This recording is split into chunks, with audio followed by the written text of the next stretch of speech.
Sir నమస్తే sir. నమస్తే తమ్ముడు. సో ఇప్పుడు బెట్టింగ్ యాప్స్ లో the great Shyamala anchor Shyamala పేరు వినిపిస్తుంది. ఆల్రెడీ కేసు కూడా నమోదైంది. మరి అలాంటి ఒక వ్యక్తి కూడా పవన్ కళ్యాణ్ లాంటి ఒక గొప్ప వ్యక్తి గురించి ఎప్పుడు మాట్లాడినా కూడా నీచంగా మాట్లాడడం, తిట్టడం ఇలాంటివన్నీ కూడా చేస్తుంది. సో ఇలాంటి వాళ్ళ గురించి ఏం చెప్తారు? ఇప్పుడు ముందు ఫస్ట్ ఈ బెట్టింగ్ యాప్లు ఉన్నటువంటి పోలీసులు నోటీసులు ఇచ్చిన దానికి ఈ కార్యక్రమానికి ముందుగా స్పందించినటువంటి మన సజ్జనార్ గారికి పాదాభివందనం చేస్తూ, ఇలాంటి నిజాయితీ లేనటువంటి మనుషులు, నీతి లేనటువంటి మనుషులు, సమాజానికి చీడపురుగుల్లా ఉన్నటువంటి ఈ శ్యామల లాంటి వ్యక్తులు బెట్టింగ్ యాప్లను ప్రమోట్ చేసి ఎన్ని కుటుంబాలు సర్వనాశనం అయిపోయాయో, ఎంతమంది చిన్న బిడ్డలు చచ్చిపోయారో, ఎంతమంది ఉసురు తీసుకున్నాదో, ఈ పాపమంతా కలగలిపి దేవుళ్ళ లాంటి పవన్ కళ్యాణ్ అతను సంపాదించిన దాంట్లో నిజాయితీగా 80% సొమ్మును పేద ప్రజలకి ఇచ్చినటువంటి మహానుభావుణ్ణి నువ్వేం చేయలేదని పవన్ కళ్యాణ్ని చాలా కించబరుస్తూ మాట్లాడినటువంటి ఈ పతివ్రత శిరోమణి ఈరోజు భగవంతుడి దయవల్ల, ఆ సజ్జనార్ గారి దయవల్ల దొరికింది. దీని సంగతి ఉంటుంది.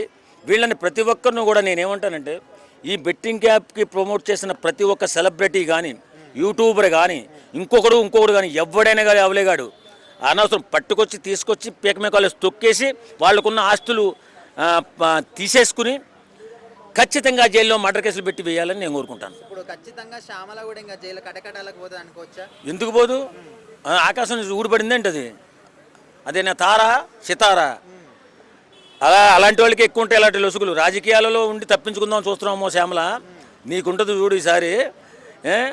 ఎంతంత మాటలాడావు అసలు, నువ్వు ఎంతో నీతి పరురాలాగా, నిజాయితీ పరులాగా ఆడేవి ఈరోజు దొరికావు. దొరికిన దానికి నీకుంటుంది చూడు, ఖచ్చితంగా నిన్ను మెళ్ళ ఇరిసి పోలీస్ స్టేషన్లో పెట్టి జైలు వేస్తారు. ఇప్పుడు ప్రస్తుతానికి అయితే ఈరోజు ఎంక్వైరీ తీసుకున్నారు. అది ఎంక్వైరీకి వచ్చిన తర్వాత రిజల్ట్ వచ్చిన తర్వాత మనం ఏదైనా మాట్లాడగలం. ఓకే, అంటే మనకు చైనాకు చిన్న గొడవ ఉంటేనే టిక్ టాక్ ని బ్యాన్ చేసాము. సో అందరికి ఉపయోగపడే యాప్ ని. అవును. మళ్ళీ ఇవి ఎందుకు బ్యాన్ చేయకుండా అంటారు ఈ బెట్టింగ్ యాప్ లో? అంటే ఇంకా అంటే గవర్నమెంట్ చూడాలి, ఇంకా దీని మీద ఎంతమంది ఇంకా చావాలి, ఇంకా మనకి ఎంత యువత నాశనం అయిపోవాలి, అవన్నీ మనకి ఇంకా క్లియర్ కనిపించాలి. అప్పుడు ఏం చేయాలంటే ధర్నాకి దిగాలి లాస్ట్కి. అయినా కూడా ధర్నా దిగాలి ఎవరున్నారు? ఎవరి పనులు వాళ్ళు ఫుల్ బిజీగా ఉంటారు, రూపాయి లాభం ఉండదు. నార్మల్ గా యూట్యూబర్లు అన్నా ఇన్ఫ్లుయెన్సర్లు అయినా కూడా ఆల్రెడీ మంచి రెమ్యునరేషన్ ఉంటుంది వాళ్ళకి.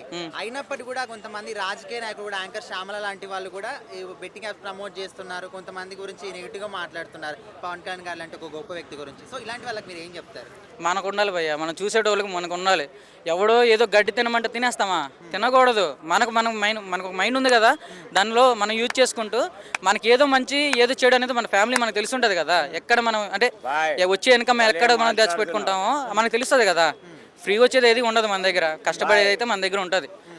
దాంతో సాటిస్ఫై అయ్యాడు బాగానే ఉంటాడు. లేదు బెట్టింగ్స్ వెనక ప్రమోషన్స్ వెనక పరిగెట్టేవాడు సంకనాగిపోతాడు. ఇప్పటివరకు చాలా మంది పేర్లు బయటకు వచ్చాయి కదా, ఇప్పటివరకు చాలా మంది పేర్లు బయటకు వచ్చి కేసులో నమోదైనాయి. సో ఇలాంటి వాళ్ళకి ఎలాంటి శిక్షలు వేస్తే మళ్ళీ నెక్స్ట్ ఎవరైనా చేయకుండా ఉంటారు, ఆపేస్తారు? ఇది యాక్చువల్లీ గట్టిగా ఎలాంటిదంటే, ప్రమోట్ చేసేటోడిని అంటే యాక్చువల్లీ వాళ్ళ అకౌంట్స్ ఉన్నాయి కదా, అకౌంట్స్ని బ్యాన్ చేయాలి. వాళ్ళు పక్క ఇప్పుడు ఎవరెవరు అయితే ఇన్ఫ్లుయెన్స్ అయ్యారో, వీళ్ళు ఏ బెట్టింగ్ యాప్స్ అయితే ఉన్నాయో, ఏ ప్రమోట్ చేశారో ఆ యాప్స్ని ఎవరెవరు ఇన్స్టాల్ చేసుకున్నారో వాళ్ళందరికీ వీళ్ళ ద్వారాగా వీళ్ళు ఎవరైతే ఇన్ఫ్లుయెన్స్ చేశారో వాళ్ళ ద్వారా అమౌంట్ అనేది కొద్దిగా సెటిల్ చేయించాలి. అయినా సెటిల్ చేయాల్సిన అవసరం కూడా లేదు. వాళ్ళు ఎందుకు అనేది ఆడాలి, బెట్టింగ్స్ అనేది ఎందుకు ఆడాలి? వాళ్ళకు ఉండాలి కదా, అంతే. మరి దానికి ఏం చేయలేం. అంటే వాళ్ళు చాలామంది చాలా చెప్తారు, వీళ్ళకి కూడా ఉండాలి కదా, ఇది చేస్తే మనకి ఇంత లాస్ ఉంటుందని. వీళ్ళు లేనప్పుడు మంది వైపు అంత అంటే ఆడేవాళ్ళు కూడా తప్పు ఉంటుంది. దానికి ఏం చేయలేం. గవర్నమెంట్ మాత్రం స్ట్రిక్ట్ యాక్షన్ తీసుకోవాలి. ఇది ఇలాంటి బ్యాన్ చేయాలి. ఫస్ట్ ఆఫ్ ఆల్ బ్యాన్ చేసి ఆల్రెడీ సివియర్ యాక్షన్ తీసుకున్నారు ఆల్రెడీ. అంటే బెట్టింగ్ ప్రమోషన్స్ కానీ బెట్టింగ్స్ కానీ ఎక్కడైనా తీసుకుంటే సివియర్ యాక్షన్ ఉంటుందని ఆల్రెడీ జీవో కూడా పాస్ చేశారు. నిన్ననే వచ్చింది కదా, చూడాలి మరి. అన్న నమస్తే. అన్న నమస్తే బ్రో. సో ఇప్పుడు సోషల్ మీడియాలో కానీ న్యూస్లో కానీ ఎక్కడ చూసినా కూడా బెట్టింగ్ యాప్స్ గురించి నడుస్తుంది. అయితే మన రీసెంట్గా యాంకర్ శ్యామల పేరు కూడా కేసు నమోదైనట్టు తెలుస్తుంది. అయితే ఆమె ఇట్లాంటి బెట్టింగ్ యాప్ ప్రమోట్ చేసి కేసు అయిన వ్యక్తి కూడా పవన్ కళ్యాణ్ గారు అంటే ఒక గొప్ప వ్యక్తి గురించి ఎప్పుడు మీటింగ్ పెట్టినా కూడా నీచంగా మాట్లాడడం జరుగుతుంది. సో ఇలాంటి వాళ్ళకి మీరు ఏం చెప్తారు? సో ఏం తెలుసుకోకుండా ఏం కూడా మాట్లాడొద్దని చెప్పేసి చెప్తాను నేను. ఫస్ట్ ఆఫ్ ఆల్ ఏదైనా కూడా తెలిసి మాట్లాడాలి, తెలియకుండా అందరి మీద కూడా నిందలు వేయకూడదు. తెలిసినంత వరకే మాట్లాడాలి, తెలియనంత వరకు మాట్లాడకూడదు. అండ్ ఇట్లా బెట్టింగ్ యాప్ ప్రమోట్ చేసే వాళ్ళకి ఏం చెప్తారన్న మీరు? కష్టే ఫలి అన్నారు. వేరే వాళ్ళని ఎవరిని కూడా ఎప్పుడు కూడా మనం మోసం చేయకూడదు. సో ఇప్పుడు కొందరు చెప్తున్నారు వేరే వాళ్ళు నాకు నేను ఒకవేళ తప్పించుకుంటే కనుక వేరే వాళ్ళు కనుక ఆప్షన్ వెళ్ళిపోతుంది, వాళ్ళ త్రూ ద్వారా ఇంకా ఎక్కువ ప్రాబ్లం అవుద్ది, అందరికి లాస్ అవుద్ది, మేబీ ఇంకెక్కువ అవచ్చా అని చెప్పారు. సో ఇతను తీసుకోవడం వల్ల ఏంటంటే నువ్వే తీసుకోకుండా ఉంటే వేరే వాళ్ళు కూడా తీసుకోరు కదా. సో అది కూడా ఆప్షన్ ఒకటి ఉంది కదా. సో ఇప్పుడు నువ్వు మంచిగా ఉండి చూడు, వేరే వాళ్ళు కూడా మంచిది. ఇప్పుడు మనకు ఎన్నో సినిమాల్లో కూడా చూసి నార్మల్ కూడా ఉంది, ఒకరు ముగ్గురికి సాయం చేస్తే తిరిగి మన హెల్ప్ అయింది కదా. సో నువ్వు మంచిగా ఉండు, ఇంకోరు కూడా ఆటోమేటిక్గా అందరూ కూడా మంచిగా ఉంటారు కదా. నువ్వు అనుకున్నట్టే వేరే వాళ్ళు అనుకుంటారు కదా. ఇప్పుడు నేను ఒక్కరిని చేస్తే ఏముందంటే వాళ్ళు కూడా అనుకుంటారు కదా, నేను ఒక్కరిని చేస్తే తప్పేముందని అనుకుంటారు అందరు కూడా. సో అది ఎప్పుడు కానీ నువ్వు ఎప్పుడు కానీ మంచిగా ఉండడానికే ట్రై చేయి ఎప్పుడు కూడా. నీ వల్ల అసలు నువ్వు ఇప్పుడు నేను అసలు తప్పే అవుతుంది ఎప్పుడైనా కూడా. సో తప్పు చేయకూడదు, తప్పు అనే దాంట్లో నువ్వు అడుగు వేయకూడదు, మంచితో ఎంతైనా సాధించు, ఎంతైనా సంపాదించు. అది ఇప్పుడు నార్మల్గా యూట్యూబర్లు అన్నా ఇన్ఫ్లుయెన్సర్లు అన్నా కూడా వాళ్ళకు రెమ్యునరేషన్ బాగానే వస్తుంది, అయినప్పటికీ కూడా ఇంకా అత్యాశకు పోయి ఈ విధంగా వేరే వాళ్ళ ప్రాణాలు కూడా పణంగా పెట్టి బెట్టింగ్ యాప్ చేయడం అనేది ఎంతవరకు కరెక్ట్? అంటే మనుషులు అనేది ఆశావాదం అనమాట. మనకు ఆశ అనే దాంతోనే మనం బతుకుతున్నాం ఎప్పుడు కూడా. ఆశ అనేది లేకపోతే అసలు మనిషి బతుకుడు ఎప్పుడు కూడా. ఆశ ఇంకా అత్యాశ ఉండకూడదు, ఆశ ఉండొచ్చు అనమాట. సో అత్యాశ ఉండడం వల్ల వాళ్ళు ఇంకా వేరే బెట్టింగ్ యాప్స్ అని వాళ్ళతో టైఅప్ అయ్యి చెప్పేసి ఇంకా సో ప్రమోట్ చేయడము వాళ్ళ త్రూ ద్వారా. ఇప్పుడు మన చదువుకున్న వాళ్ళు కూడా పల్లెటూరులో ఎక్కువ పాపం వాళ్ళకి తెలియని వాళ్ళు పాపం ఎక్కువ డబ్బులు రావు కదా. సో ఇదేదో బాగుంది, ఈజీగా మనీ ఎర్న్ చేసుకోవచ్చు అని చెప్పేసి వాళ్ళ దాని త్రూ ద్వారా లాగిన్ అని చెప్పేసి వాళ్ళు లాస్ అయ్యి, నేను కూడా 2 ముగ్గురు చూసాను మా ఊర్లో. ఒక చిన్న పిల్లాడు ఒక 10th క్లాస్ అయిపోయింది, 5 lakhs అతను అబ్బాయి పోగొట్టుకున్నాడు. తర్వాత వాళ్ళ నాన్న వాళ్ళకి తెలిసింది, చాలా ఇబ్బంది పడ్డారు. తర్వాత మళ్ళీ ఇంకా కొంచెం పొలం ఇట్లా అమ్మేసి మళ్ళీ దానికి అమౌంట్ పే చేయడం జరిగింది. ఇక మీద ఇలాంటివి ఆపేయాలంటే ఇప్పుడు ఏదైతే బయట పేర్లు వచ్చినాయో వాళ్ళకి ఎలాంటి శిక్షలు వేస్తే ఇక మీద వచ్చే వాళ్ళు ఆపేస్తారు ఇట్లా అంటే అది చట్టానికి తెలుస్తుంది ఎలాంటి వేయాలని. బట్ ఏంటంటే వీళ్ళందరూ ఏమనుకుంటున్నారంటే సిగరెట్ పెట్ట మీదనే ఉంది కదా, మీరు సిగరెట్ తాగకూడదు, పొగ తాగకూడదు, ఆరోగ్యానికి హానికరం అని చెప్పేసి అమ్ముతున్నారు. అట్లానే అదే ధైర్యంతో వీళ్ళు చేస్తున్నారు. బట్ వీటికి కఠినమైన చర్యలు తీసుకోవాలి ప్రభుత్వం అనేది, పోలీసులు కానీ కూడా, మన సీఎం వాళ్ళు కూడా తీసుకుంటే బాగుంటుంది. ఏంటంటే ఇప్పుడు మెయిన్గా వచ్చేసి వీళ్ళు ఎక్కువ అమౌంట్ వస్తుంది కాబట్టి వాళ్ళకు అంటే ఇప్పుడు ఇల్లీగల్ అమౌంట్ అనేది వాళ్ళకి ఎక్కువ వస్తుంది వాళ్ళ త్రూ ద్వారా. అందుకోసమని వీళ్ళకి దీనికి బాగా అప్రోచ్ అవుతున్నారు వీళ్ళు.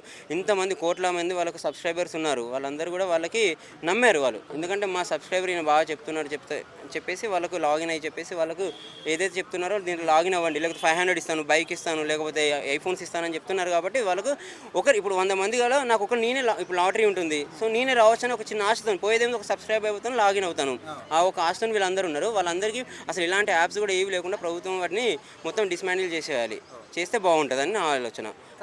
నమస్తేనా. సో ఇప్పుడు ఎక్కడ చూసినా కూడా సోషల్ మీడియా మొత్తం కూడా బెట్టింగ్ యాప్స్ అని దాని గురించి కేసులు నడుస్తుంది. సో మరి మన యాంకర్ శ్యామల పేరు కూడా వినిపిస్తుంది, ఆమె వైసీపీలో చేరడం జరిగింది. సో మరి ఇట్లాంటి బెట్టింగ్ యాప్ చేసి కేసు నమోదైన ఆ వ్యక్తి పవన్ కళ్యాణ్ లాంటి ఒక గొప్ప వ్యక్తి గురించి నీచంగా మాట్లాడుతుంది ఎప్పుడు పడితే అప్పుడు ప్రెస్ మీట్లు పెట్టి. సో ఈ విధంగా మాట్లాడడం కరెక్టే అంటారా? బెట్టింగ్ కోసం తను మాట్లాడుతుందంటే అది చాలా తప్పది. ముఖ్యంగా చెప్పాలంటే ఈ బెట్టింగ్లో ఆడడం వల్ల యువకులు చాలా వాళ్ళ జీవితాలు నాశనం చేసుకుంటారు. ముఖ్యంగా చెప్పాలంటే యూత్ ఈరోజు ఇది 18 సంవత్సరాల నుంచి ఐపీఎల్ మ్యాచ్ నడుస్తున్నాయి. ఈ 18 సంవత్సరాల్లో కొన్ని 100 మంది యువకులు బలైపోయారు బెట్టింగ్ యాప్ల వల్ల, ఉరేసుకొని సూసైడ్ చేసుకొని. చాలా ఇది ముఖ్యంగా చెప్పాలంటే ఇది జాతీయ స్థాయిలోనే దీన్ని కట్టడి చేయాలా. ఇది పార్లమెంట్లో ఒక చర్చ పెట్టాలి దీనికోసం పెట్టి అసలు ఈ ఐపీఎల్నే మొత్తం బ్యాన్ చేసేయాలి మొత్తానికి. ఈ ఐపీఎల్ వల్ల చాలా జీవితాలు నాశనం అవుతున్నాయి. ముఖ్యంగా ఐపీఎల్ ఎప్పుడు వస్తుందా, ఎప్పుడు బెట్టింగ్ పెడదామని ఈ ఫోన్లలో వచ్చేస్తున్నాయి, బెట్టింగ్లు ఆడుతున్నారు, పైసలు వచ్చేస్తున్నాయి, కొద్దిమంది పైసలు పోతున్నాయి, కొద్దిమంది పైసలు వస్తున్నాయి. దీనివల్ల చాలా మంది జీవితాలు నాశనం అవుతున్నాయి. నార్మల్గా యూట్యూబర్లు ఇన్ఫ్లుయెన్సర్లు డబ్బు కోసం చేస్తున్నారంటే ఓకే, కానీ పెద్ద పెద్ద ఫేమ్ ఉన్న వాళ్ళు సినిమాలు చేసే వాళ్ళు, ఇప్పుడు యాంకర్ శ్యామల అంటే చాలా షోస్కి యాంకర్గా చేసిన సినిమాలో కూడా చేస్తారు. సో అలాంటి వ్యక్తి కూడా పవన్ కళ్యాణ్ గురించి నిజంగా మాట్లాడుతుంది. సో తనకి ఏం చెప్తారు మీరు? ముఖ్యంగా ఏంటంటన్నా ఈ రాజకీయాల్లో ఏ విధంగా ఉంటుందంటే, నేను గతంలో కూడా మీకు చెప్పిన రాజకీయంలో ఏ విధంగా ఉంటుందంటే ఓడ్చుకోలేరు వాళ్ళు. ఇప్పుడు పవన్ అన్న 11 సంవత్సరాల నుంచి తను పార్టీ పెట్టి ఒక్క సీటు గెలిచి తను 2 సీట్లు ఓడిపోయి నిద్రలేని రాత్రులు గడిపి స్ట్రగుల్ అయ్యి ఆ జీవితం అనుభవించి ఈరోజు ఈ భారతదేశంలో కూడా ఏ రాజకీయ పార్టీ కూడా అంత క్లియర్ కట్గా ఆ సీట్లు గెలవలేకుండా వచ్చి అదొక చరిత్ర. 2 ఎంపీ సీట్లు 21 ఎమ్మెల్యేస్ డైరెక్ట్గా ఒక్క సీటు ఓడిపోకుండా గెలిచినంటే అది చరిత్ర. అది ఈ దేశంలో ఈ రాష్ట్రంలో ఒక చరిత్ర. అది పవన్ అన్న ఏంటంటే ఇజం, ఆయన పేరులో ఇజం ఉంది, ఆయన మాటలో నిజం ఉంది. పవన్ అన్న మొన్న అక్కడ హైదరాబాద్ సభలో కూడా తను ఒక గొప్ప మాటలు చెప్పిండు. తన జీవితం కోసం తన చిన్నప్పుడు తన కుటుంబ సభ్యులు ఏ విధంగా చూసుకుని ఏంది అవని, అదేవిధంగా పార్టీ పెట్టిన తర్వాత తన స్నేహితుడికి మనోహర్ 11 సంవత్సరాలు పార్టీని అంటిపెట్టుకొని ఈ రోజు వరకు ఉన్నాడు తను అని చెప్పి తను ఆలింగనం చేసుకోవడం జరిగింది. ముఖ్యంగా చెప్పాలంటే తను మీరు చెప్తారు శ్యామల ఎవరు పైన ఆమె ఏంటంటే ఏదో ఒక విధంగా ఒక మనిషిని బ్యాడ్ చేయాలా, తొక్కేయాలి. ఏంటంటే రాజకీయంలో ఎట్లుందంటే నేను చెప్పిన గతంలో ఈ పాకిస్తాన్లో వీళ్ళు ఉగ్రవాదులు అయితే మనుషులు అది లేవట్టేస్తారు. వీళ్ళు అట్లాగా మన రాజకీయంలో ఏంటంటే రాజకీయ సమాధి చేస్తారు, వాళ్ళని నిద్ర పట్టకుండా చేస్తారు. వాళ్ళని ఏంటంటే మొత్తం రాజకీయ భవిష్యత్తు లేకుండా చూస్తారు. కానీ ఇలాంటి వాటిని ఏం పట్టించుకోవద్దు. ముఖ్యంగా ఇలాంటి వాళ్ళని ఈ ఏసీబీ వాళ్ళు ఉంటారు కదన్న, అలాంటి వాళ్ళు కట్టడి చేయాలి. అసలు వాళ్ళు ఏం మాట్లాడుతారో, సబ్జెక్ట్ ఏంది, అది నిజమా కాదా, ఎన్నిసార్లు ఆ విధంగా మాట్లాడితే వాళ్ళు కావాలనే మాట్లాడుతుందని చెప్పి వాళ్ళని అది చేసేయాలి. వాళ్ళని పిలిపించి మాట్లాడి వాళ్ళకి వార్నింగ్ ఇవ్వాలా, లేకపోతే అవసరమైతే వాళ్ళని జైల్లో పెట్టాలి. అన్న నమస్తే అన్న. నమస్తేనా. సో ఇప్పుడు ఎక్కడ చూసినా కూడా న్యూస్లో కానీ సోషల్ మీడియాలో కానీ మొత్తం బెట్టింగ్ యాప్స్ గురించే నడుస్తుంది. చాలా పెద్దవాళ్ళు అంటే మన రాజకీయ రంగంలో ఉన్న వాళ్ళు, యాంకర్ శ్యామల లాంటి వాళ్ళు, వైసీపీలో ఉన్న వాళ్ళు కూడా చాలామంది ఇందులో ఉన్నారని తెలుస్తుంది. సో ఇలాంటి వాళ్ళు కూడా పవన్ కళ్యాణ్ లాంటి ఒక గొప్ప వ్యక్తుల గురించి ఎంతో నీచంగా మాట్లాడడం ఇలాంటివన్నీ కూడా చేస్తున్నారు. సో ఇట్లాంటి వాళ్ళకి ఏం చెప్తారు మీరు? అసలు బెట్టింగ్ యాప్స్ అనేది క్రియేట్ చేయడమే పెద్ద నేరం, వాటిని ప్రమోట్ చేయడం ఇంకా నేరం. ఇది తెలిసి కూడా ఎందుకు చేశారనేది వాళ్ళకి తెలియాలి. ఏ యాంకర్స్ కానీ ఈ ఫేమ్లోకి వచ్చిన వాళ్ళందరూ, ఇప్పుడు హర్ష సాయి, శ్యామల, ఇంకా సాయి తేజ, ఇలాంటి వాళ్ళందరూ వాళ్ళు తెలుసు ఆల్రెడీ అది చట్టరీత్యా నేరం అని తెలుసు. అన్నీ తెలిసి కూడా ఏంది వాళ్ళు డబ్బు కోసం, వాళ్ళ ఫేమ్స్ కోసం వాళ్ళు ఇది చేసుకున్నారు. ఇప్పుడు కేసులు పెట్టంగానే భయపడిపోయి అసలు మాట్లాడడానికి ముందుకు రావట్లేదు.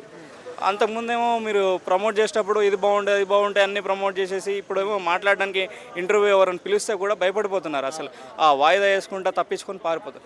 అసలు మీరు చేసింది నేరమని మీకు తెలుసు, ఎందుకు చేశారు, ఎవరు చేయమన్నారు, మీ డబ్బు కోసం చేశారు, నష్టపరిహారం చెల్లించుకోండి, గవర్నమెంట్ బదిలాడుకోండి. లేదు ఇప్పుడు ఎట్లాగో వాళ్ళు కోర్టులకు వెళ్తారు, బెయిల్ కావాలంటారు, సో అండ్ సో తీసుకుంటారు. ఎక్కడికి వెళ్ళి బయటపడడానికి ప్రతి మార్గాలు వెతుకుంటారు. అన్న ఇప్పుడు చిన్న చిన్న ఇన్ఫ్లుయెన్సర్లు అంటే ఓకే డబ్బు కోసం చేస్తున్నారు అంటే అది తప్పైనప్పటికీ కూడా ఓకే అనుకోవచ్చు. కానీ ఇప్పుడు యాంకర్ శ్యామల లాంటి వాళ్ళు ఇప్పుడు సినిమా రంగంలో కూడా మంచి పేరు ఉంది, ఇప్పుడు రాజకీయాలకి ఇంత డబ్బు ఉన్నా కూడా ఇలాంటివి చేయడం తప్పు. అది కాకుండా పవన్ కళ్యాణ్ అంటే ఎంతో సేవ చేస్తూ ఉంటాడు ఆయన డైలీ. సో అలాంటి వ్యక్తి గురించి కూడా ఎంతో నీచంగా మాట్లాడింది ఈమె. సో అసలు ఆయన గురించి మాట్లాడే అర్హత ఈమెకు ఉందంటారా? అసలు లేదు. అలాంటి వ్యక్తుల్ని కఠినంగా శిక్షించాల్సిందే, తప్పు లేదు. ఎలాంటి ఉపేక్షణ తీసుకోవద్దు. గవర్నమెంట్లో ఇమీడియట్ యాక్షన్ తీసుకోవాలి. లేట్ చేయడం కూడా చాలా వాళ్ళకి అవకాశం ఇచ్చినట్టు, వెసులుబాటు కలిగేయడమే. ఇప్పుడు కేసు ఫైల్ అయిందన్నారు, ఇమీడియట్లీ యాక్షన్ తీసుకోవాలి కదా.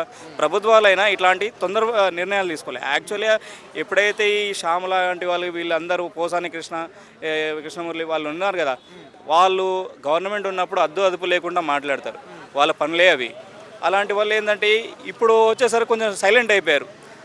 పోసాని కృష్ణమురళికి ఏదైతే గతి పెట్టిందో ఈమెకు కూడా పట్టుతుంది కంపల్సరీ. కాకపోతే 4 రోజులు వెనక ముందు తొందరగా తీసుకోవడం మంచిది. సో టోటల్గా ఈ బెట్టింగ్ యాప్స్ అనేవి బ్యాన్ చేయాలంటే ప్రభుత్వం ఇలాంటి చర్యలు తీసుకుంటే మంచిగా. ఇది స్టేట్ గవర్నమెంట్గా సెంట్రల్ గవర్నమెంట్ తీసుకోవాల్సిన జీవోలు ఉంటాయి. సెంట్రల్ గవర్నమెంటే ఇలాంటిని బ్యాన్ చేయాలి. ఆల్ ఓవర్ ఇండియాలో కొన్ని చట్టాలు తెస్తున్నారు ఆల్రెడీ. అంతకుముందు మనకు ఇప్పుడు ఫేస్బుక్ ఇలాంటి వాట్సాప్ కూడా బ్యాన్ చేస్తామన్నారు. అంటే అవుట్ ఆఫ్ కంట్రీ కదా, ఫేస్బుక్ ఫేస్బుక్లోనే బ్యాన్ చేస్తామన్నారు. ఇలాంటి బెట్టింగ్ యాప్స్ని ఎందుకు ప్రమోట్ చేస్తున్నారు? గవర్నమెంట్కి ట్యాక్స్ వస్తుందనా, లేకపోతే ఇంకోట ఏంది? గవర్నమెంట్ బెనిఫిట్ ఏంది? గవర్నమెంట్కి ఇంట్రెస్ట్ లేని ఈ యాప్స్ ఎలా ప్రమోట్ అవుతున్నాయి? ప్రమోట్ చేసే వాళ్ళు పబ్లిక్ సెలబ్రిటీలో ప్రమోట్ చేస్తున్నారు. వీటి వల్ల గవర్నమెంట్కి ఏంది ఇన్కమ్, అది తెలుసుకోవాలి. పబ్లిక్ కూడా ఆ గవర్నమెంట్కి ఇన్కమ్ లేనిది ఈ బెట్టింగ్ యాప్స్ ఎలా నడుస్తున్నాయి? గవర్నమెంట్ అనుమతులు లేకుండా నడుస్తున్నాయి. వాళ్ళు ప్రతిదీ మళ్ళీ అడ్వర్టైజ్మెంట్లో ఇస్తారు కింద విత్ సెంట్రల్ గవర్నమెంట్ మనకి ఏది రిజర్వ్ బ్యాంకు అప్రూవల్ లోన్స్ ఇచ్చేవాళ్ళు. ప్రైవేట్ లోన్స్ కూడా ఇష్టాభరితంగా ఇస్తున్నారు. ఆ లోన్స్ ఇస్తారు. లోన్ రికవరీ చేసే టైంలో వాళ్ళు పెట్టే చిత్రహింసలో ఇంకోటి పెట్టాడు. మనుషుల దగ్గర అప్పు తీసుకోవచ్చు, కానీ private loans, private betting apps మొత్తం బ్యాన్ చేయాలి. ఒక గవర్నమెంట్ బ్యాంకింగ్ వ్యవస్థ ఉంది, ఆ బ్యాంకింగ్ వ్యవస్థను యూజ్ చేసుకుంటా ప్రైవేట్ లోన్స్ తీసుకుంటాడు. వాడు ఎవడో తెలియదు, ఎక్కడి నుంచి వస్తున్నాడో తెలియదు, ఎక్కడి నుంచి వస్తున్నాయో తెలియదు, ఎక్కడి నుంచి పోతాయో తెలియదు. రేపు ఇవ్వకపోతే మాత్రం చిత్రహింసలు పెడతారు. సో మొత్తానికి సెంట్రల్ గవర్నమెంట్ నుంచి అన్ని బ్యాన్ చేయాలంటారు. కంపల్సరీ ఈ యాక్షన్ తీసుకోవడం స్టేట్ గవర్నమెంట్ వల్ల కానే కాదు, ఇంపాసిబుల్. ఇది జరగాలంటే సెంట్రల్ గవర్నమెంట్ నుంచే జరగాలి. మొత్తానికి మొత్తం బెట్టింగ్ యాప్స్ కానీ లేదు ప్రైవేట్ లోన్ యాప్స్ కానీ ప్రైవేట్ లోన్ యాప్స్ ప్రమోట్ చేసేది కేవలం గవర్నమెంట్సే. సార్ నమస్తే సార్. నమస్కారం. సో ఇప్పుడు ఎక్కడ చూసినా కూడా సోషల్ మీడియాలో కానీ న్యూస్లో కానీ బెట్టింగ్ యాప్స్ వినిపిస్తుంది. కొంతమంది మీద కేసులు కూడా నమోదైనాయి. అందులో ముఖ్యంగా కొంతమంది ఇట్లా రాజకీయ రంగంలో ఉన్న వాళ్ళ పేరు కూడా వినిపిస్తుంది, యాంకర్ శ్యామల లాంటి పేర్లు. అయితే సినిమా రంగం నుంచి ఇటు రాజకీయ రంగానికి వెళ్ళి ఇప్పుడు పవన్ కళ్యాణ్ గారు అంటే డైలీ ఎన్నో సేవా కార్యక్రమాలు చేస్తుంటారు. అలాంటి వ్యక్తిని కూడా ఈమె ఎన్నో మాట్లాడినది. సో ఈ విధంగా ఎత్తి వాళ్ళ ప్రాణాలతో ఆడుకున్న వ్యక్తి కూడా మాట్లాడి అసలు ఆయన గురించి మాట్లాడే అర్హత ఈమెకు ఉందంటారా? ఖచ్చితంగా అండి. శ్యామల గారు సిగ్గుపడాలి. మేమందరం కూడా డిమాండ్ చేస్తున్నాం. అదేంటంటే శ్యామల గారు ఇమీడియట్గా కూడా వైఎస్ఆర్ కాంగ్రెస్ పార్టీకి రాజీనామా చేయాలి. ఖచ్చితంగా డిమాండ్ చేస్తున్నాం. ఒకవేళ ఆమె కనుక రాజీనామా చేయబోతే వెంటనే వైఎస్ జగన్మోహన్ రెడ్డి గారు ఇన్వాల్వ్ అయ్యి ఈ యొక్క శ్యామల గారిని కూడా వైఎస్ఆర్ కాంగ్రెస్ పార్టీ నుంచి తొలగించాలి అని కూడా బహిరంగంగా విజ్ఞప్తి చేస్తున్నాం. అంటే ఓన్లీ వైసీపీ అనే కాదు, ఇలాంటి వాళ్ళు ఏ పార్టీలో ఉన్నా కూడా నష్టమే కదా. ఖచ్చితంగా. కానీ ప్రస్తుతం ఏంటంటే శ్యామల గారు అనేటువంటి ఆమె కూడా బహిరంగంగా బయటకు వచ్చింది. ఈమె ఇప్పుడు ఒక స్పోక్ పర్సన్గా కూడా ఉంది. ఈమె ఒక రెస్పాన్సిబుల్ పర్సన్గా ఉండి అంతేకాకుండా ఒక ఇన్ఫ్లుయెన్సర్గా కూడా ఉండి ఈ యొక్క యాప్లని అవి కూడా ఏంటంటే బెట్టింగ్ యాప్లను ప్రమోట్ చేయడం అనేది దురదృష్టకరమైన విషయం. ఆమెకు అన్నీ తెలుసు. ఎందుకంటే బెట్టింగ్ అంటేనే మన దేశంలో చట్టవిరుద్ధమైనటువంటి కార్యక్రమాలు ఇవి. ఇక క్రికెట్లో బెట్టింగ్లో మొదటి వాడు కూడా చట్టవిరుద్ధమైనవి. వీటి గురించి ఎప్పుడు కూడా పోలీసులు సెర్చింగ్ చేస్తూనే ఉంటారు, వాటిని నిరోధించడానికి ప్రయత్నాలు చేస్తూనే ఉంటారు. ఇటువంటి సందర్భంలో ఈ శ్యామల గారు కూడా ఆమెకు అన్నీ తెలుసు. తెలిసినప్పటికి కూడా కేవలం ఒక డబ్బు కోసమే ఆమె ఈ విధంగా వాటిలో నటించేసి వాటి ప్రమోషన్ చేసి కొంతమంది కొన్ని వేల మంది మరణానికి కూడా ఆమె కూడా ఇండైరెక్ట్గా కారణమైంది.